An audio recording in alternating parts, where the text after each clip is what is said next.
et amplifieront la répression. Empêcher de filmer les violences policières, permettre la surveillance généralisée par drone et par caméra piéton, octroyer de dangereux pouvoirs aux entreprises privées de sécurité, etc.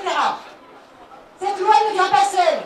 Elle est sortie de décisions du gouvernement facilitant le fichage des opinions politiques, religieuses ou syndicales, des comportements et habitudes de vie. Elle est aussi accompagnée d'autres projets de loi liberticides comme celui confortant le respect des principes de la République. Elle préfigure une société où les libertés seront étouffées, où les espaces d'émancipation et de culture seront détruits, une société où nous serions toujours davantage soumises et soumis, malgré les injustices, malgré la crise écologique. Voilà plus d'une vingtaine d'années qu'un nombre sans cesse croissant de lois sécuritaires ont été votées, avec leur lot d'amalgame, d'exploitation de faits divers et d'états d'urgence perpétuelle. Il est maintenant temps de mettre un terme à ce processus liberticide. Mais nous refusons que soient sacrifiés tous les espaces d'émancipation et de culture au seul profit des intérêts économiques. C'est pourquoi, au-delà des très nombreux collectifs militants déjà impliqués dans cette mobilisation, des artistes et mouvements du monde de culture la rejoignent. Par leur forme d'organisation et d'interaction, les fêtes libres sont tout autant des lieux de création artistique que d'expression sociale, économique et écologique. Tout comme les mobilisations populaires, elles font partie de ces rares espaces accessibles sans distinction de genre, d'origine ou de classe. Alors qu'aujourd'hui la culture et la jeunesse meurent à petit feu et que hélas de toutes ces régressions et inquiètes pour leur avenir, elles descendent dans la rue. On ne leur reconnaît même pas le droit. Même si nos gouvernants n'ont de cesse de se poser en grands défenseurs des libertés d'expression, de la création culturelle et de l'intégration du destin de la jeunesse, bien évidemment nous restons unis et déterminés face à ces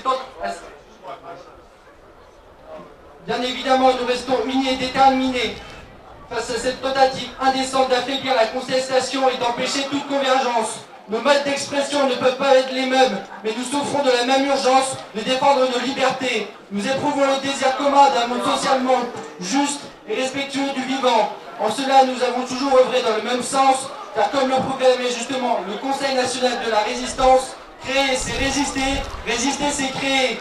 Ensemble, nous ferons tomber les textes liberticides, nous continuerons à nous mobiliser massivement partout en France, aujourd'hui et demain.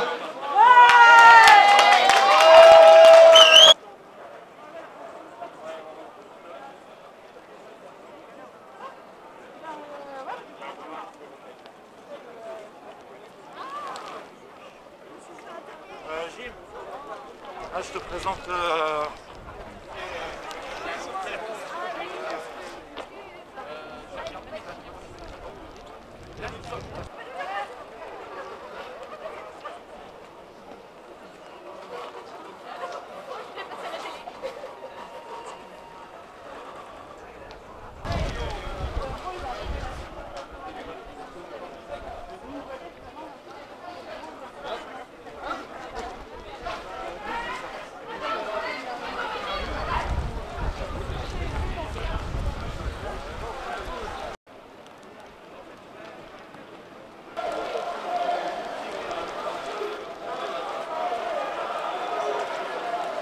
Matraque-moi si tu peux, matraque-moi si tu peux, matraque-moi si tu peux, matraque-moi si tu peux. Fais la guerre et sa police aussi, mais nous on est des terres pour bloquer le pays.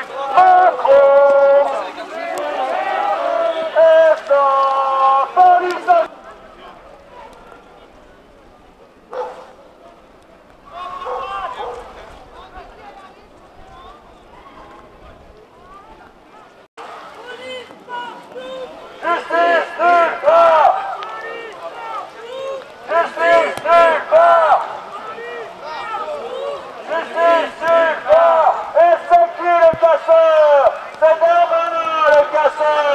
Alors dehors, dehors, sans gouvernement, qui casse la gueule des gens et qui n'a pas de limite pour armer la police.